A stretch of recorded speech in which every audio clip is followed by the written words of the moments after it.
So I got a Model X loaner. Well, my car is in the shop getting a free performance upgrade.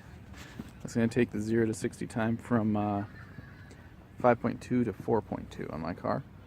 They're doing that. They're also replacing the touch screen, which has some yellowing around the borders, and a couple other small things. So here's the Model X that I got to borrow. It's pretty cool. All the doors are electronically operated. You can do it all from the key fob. So if I double click the right rear door, that'll open up. If I do the front door, if I double click the top, opens up the driver's door. Double clicking that one opens up the passenger's door.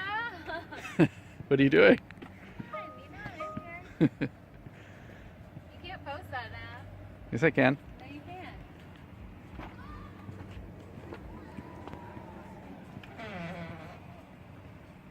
So you can open up all the doors from the key fob, which is really cool. So let's open up the front door again. Is that yours? So with all the doors open, if you lock the car, it'll close them all.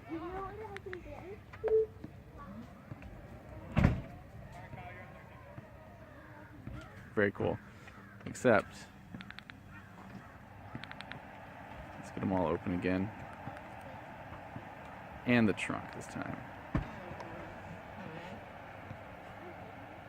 So now everything's open. And again, you can just close them all with the key fob, double click. Or single click, actually. One click to lock and close.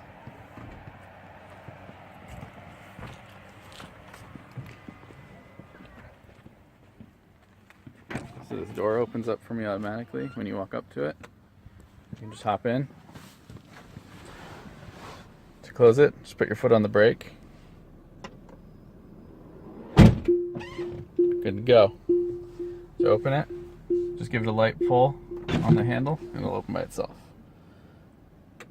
And it has sensors all around the door edge, so it obviously will not open into a car.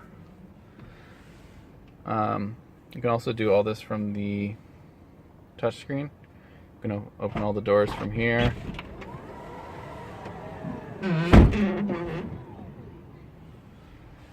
And close them back up, of course.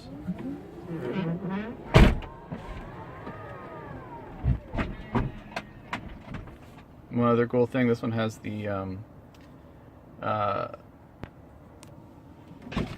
air suspension feature, so if I close my door, right now it's on very high, I'm gonna put it on very low. Step out. See if we can see it.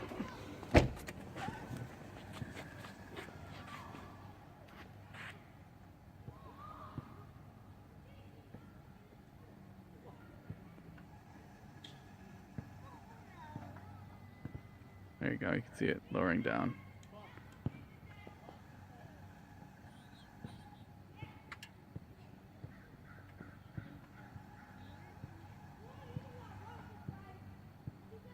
So when you're on the highway, it will automatically put itself in the low position for better aerodynamics. And the back doors, you can also just, oops, see this just opened up because I walked up to it with the key fob, but just push that button, open up the door. You can also just push this to close the door. Here are the seats. This is the 6-seat configuration. So it has the 2, of course, front seats, and then it has the 2 middle seats and 2 in the back, which are folded down right now. These seats are pedestal seats. These are, I think, these are the older style, or the original style. You can still get them now. This car is a little dirty from the previous person who was using it, but they're pretty cool. So you can actually just press the button here to move it forward and out of the way. Oops. So that's how you can move it up. I thought it did just with one press.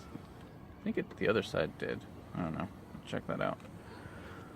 But now you can get into the back. And there's a little button on the shoulder here. You press. That unlocks the seat so it can fold up. So that one's good to go now. That's what the space looks like in the back. And fold it down again. Press that shoulder button. Drops the headrest. And then you can pull it down.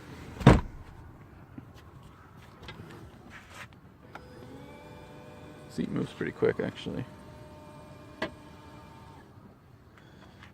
So there's a button up here to close the door. There's also buttons here to open and close. And then in the trunk, there's a lot of room in here. These two seats do not fold flat, but they do have the option to put a bench seat in the middle instead, which then you can fold all the way flat, and you can have a completely flat cargo area all the way through the trunk. These back third row seats are also optional. If you don't get them, then you obviously just have more storage there.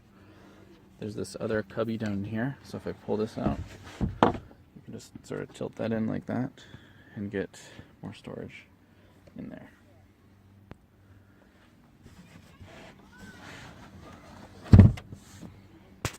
So that's the trunk space.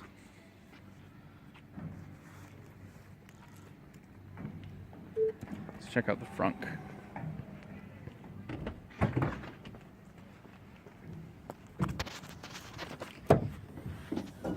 So there's a lot of space in the front. As you can see, it's almost the whole width of the car. And it's much bigger than the Model S. Model S front is probably goes from about to about here, where the orange tag is. And over here. So this is a lot more room. Very cool. So here's what it looks like from the back seat. It's really cool. Just sort of sitting here with this huge door above. It's nice because it keeps the rain off of you as well. And makes it really easy to get access in and out of the car. And check out the windshield on this thing. A normal windshield would end right above where the rear view mirror is, but this one just goes up another probably 2.5 feet. So the windshield is enormous on this.